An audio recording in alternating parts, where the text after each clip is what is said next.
Hello viewers, welcome to our channel. నేను మీ చరణ్ పరిమి. ఆంధ్రప్రదేశ్లో కొత్త మద్యం పాలసీకి చంద్రబాబు గారు ఉత్తర్వులు జారీ చేశారు. సో ఇక నుంచి మద్యం బాబులో పంట పండినట్టే.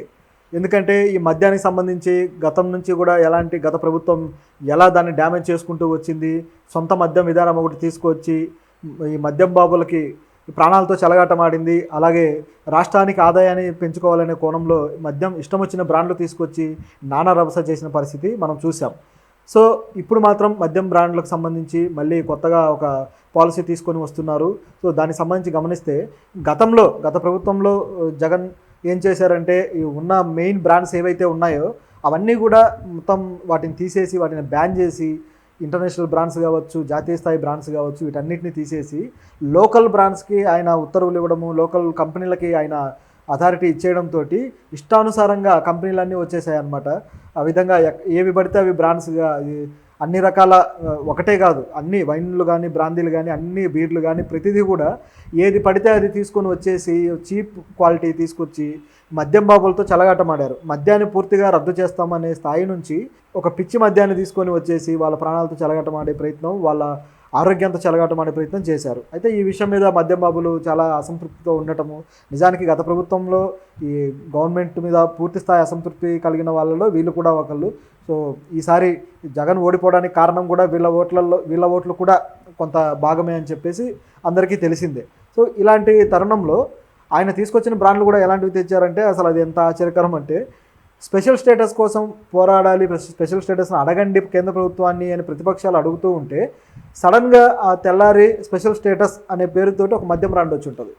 అలాగే ప్రెసిడెంట్ మెడల్, ఎవరో ఒక వ్యక్తికి లేదా ఎవరో ఒక సెలబ్రిటీకి ఒక ప్రెసిడెంట్ మెడల్, అది పద్మశ్రీలో ఏదో మొత్తానికి ఒకటి వస్తే ఇమీడియట్గా ప్రెసిడెంట్ మెడల్ అనే పేరుతోటి బ్రాండ్.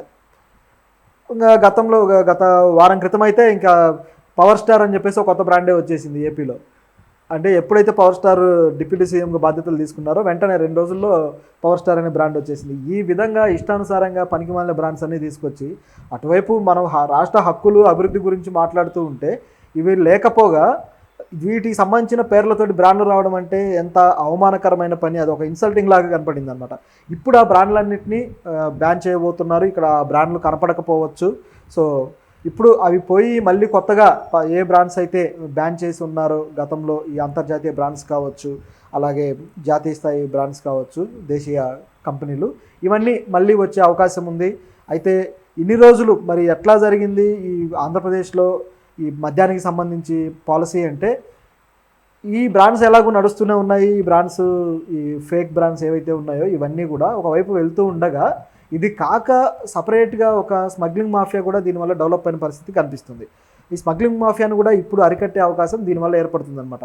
ఇది ఒకటే కాదు, స్మగ్లింగే కాకుండా డ్రగ్స్ కూడా దీనివల్లే పెరగడం జరిగింది ఈ పాత మద్యం విధానం వల్ల. ఎట్లా అంటే ఇప్పుడు స్మగ్లింగ్ ఎలా జరుగుతుంది అంటే, ఈ బ్రాండ్స్ కోసం, ఈ దేశీయ బ్రాండ్స్ కోసం, పాత బ్రాండ్స్ ఏవైతే ఉన్నాయో వాటి కోసము వీళ్ళు ఆంధ్ర నుంచి తెలంగాణకి రావడము, తెలంగాణలో స్మగ్లింగ్ అంతా గూడ్స్గా వీటిని తీసుకొని వెళ్ళి బార్డర్ దాటించడము, అక్కడ మళ్ళీ డబుల్ రేట్స్కి వేరే రేట్స్కి అమ్ముకోవడం, ఇలా చేస్తూ వచ్చారు. అంటే వాటికి ఉన్న డిమాండ్ని ఈ విధంగా ఉపయోగించుకుంటూ వచ్చారనమాట.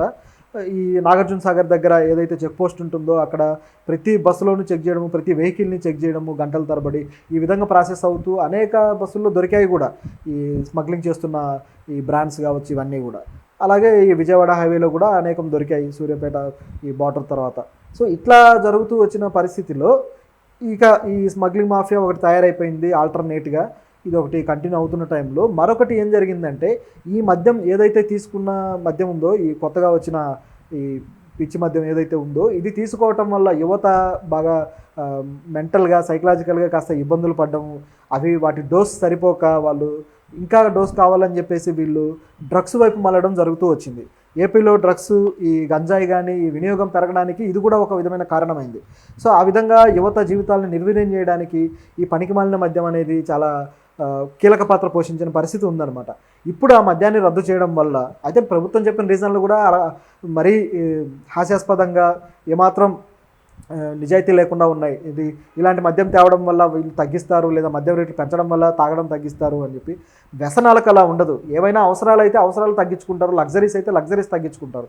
కానీ వ్యసనాలకు అలా ఉండదు. వ్యసనం అనేది ఏ స్థాయికైనా మనిషిని దిగజారుస్తుంది. ఇప్పుడు ఈ డ్రగ్ ఎడిక్షన్ అనేది వ్యసనం కాబట్టే అందరూ కంట్రోల్ చేయాలని చెప్పేసి పోలీస్ శాఖలు కూడా చెప్పడం జరుగుతుంది.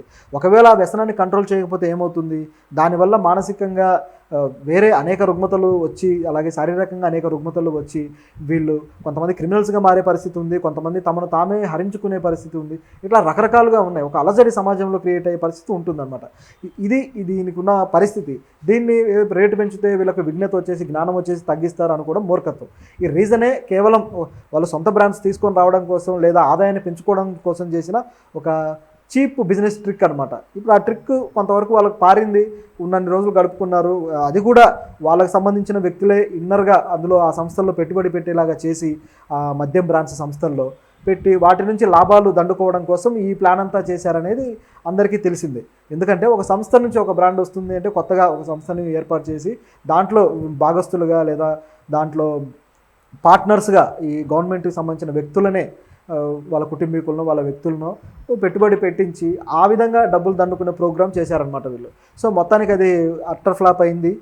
చాలా రోజులు ఇబ్బంది పడ్డ తర్వాత ఇప్పుడు కొత్తగా చంద్రబాబు గవర్నమెంట్ ఏం చేసిందంటే ఈ మద్యం పాలసీని తీసుకొని వస్తుంది. దీనివల్ల అనేక మళ్ళీ పాత బ్రాండ్స్ ఏవైతే ఉన్నాయో, బ్యాన్ చేసిన బ్రాండ్స్, అవన్నీ మళ్ళీ అందుబాటులోకి వస్తాయి.